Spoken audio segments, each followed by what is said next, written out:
আমি চাইতাম যে সব প্রাণীরা আমার কাছেই থাকুক, আমি তাদের যত্ন নিই।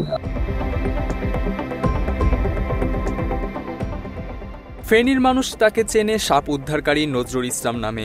তবে শুধু সাপ নয়, বন্যায় ভেসে যাওয়া কুকুর বিড়াল থেকে শুরু করে অন্যান্য পশু পাখির প্রাণ বাঁচাতেও সর্বদা এগিয়ে আসেন তিনি। ঝুঁকিপূর্ণ মুহূর্তে নিজের জীবন তুচ্ছ করে অন্যের জীবন রক্ষায় যেন তার নেশা।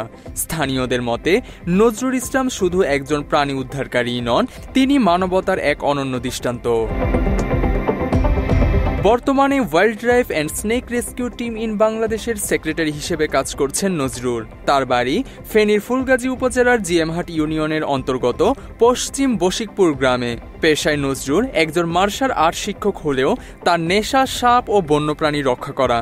এ পর্যন্ত ৫০০টিরও বেশি বিষধর সাপ এবং ২০০০-এরও বেশি বন্যপ্রাণী উদ্ধার করেন তিনি। গ্রামের যেহেতু বসবাস করি, সবসময় দেখতাম যে গ্রামের ছেলে পেরে, তারপর সিনিয়র যে সিটিজেন, তারাও দেখতাম যে বিভিন্ন বন্যপ্রাণীগুলোকে অ্যাবিউজ করতেছে, মারতেছে, বিভিন্নভাবে আহত করতেছে। তো তখন থেকে দেখে আমার একটা খারাপ লাগা কাজ করতো। পাশাপাশি আমার একটা আগ্রহ হলো, অন্যরা যেহেতু মারতেছে, এই প্রাণীগুলো তো নিরীহ, আর পাশাপাশি এরা আমাদের পাশাপাশি অবস্থান করতেছে।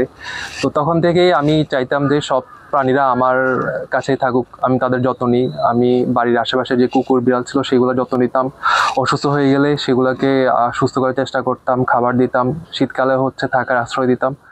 তো এভাবেই করে একসময় সাপের প্রতিও আগ্রহ হয়ে যায়। মাত্র ৩০% টাকায় জমির মালিক হয়ে নতুন বাংলাদেশের গড়ে তোলার স্বপ্ন দেখা বাংলা বসতি।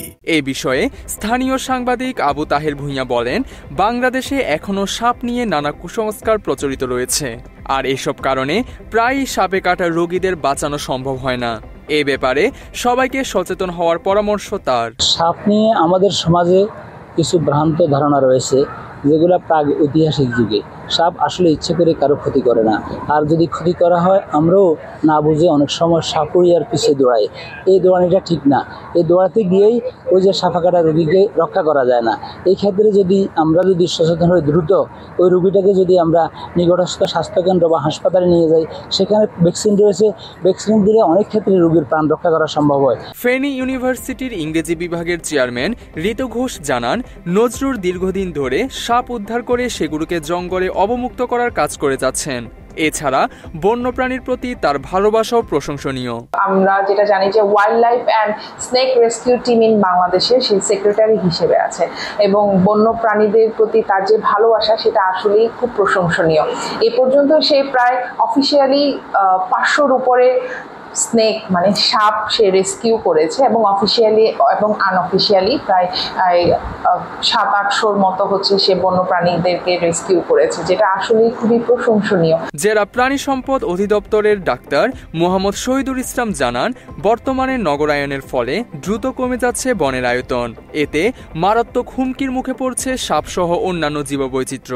যদি কেউ সাপ রেস্কিউ করে, সেটা যেন যথাযথ কর্তৃপক্ষের মাধ্যমে অবশ্যই সেটা আপনার বনে সাপের যে অভয়ারণ্য সেখানে যেন সেটা ছেড়ে দেওয়া হয়, এবং তার জীবন সেভাবে যেন সে করতে পারে।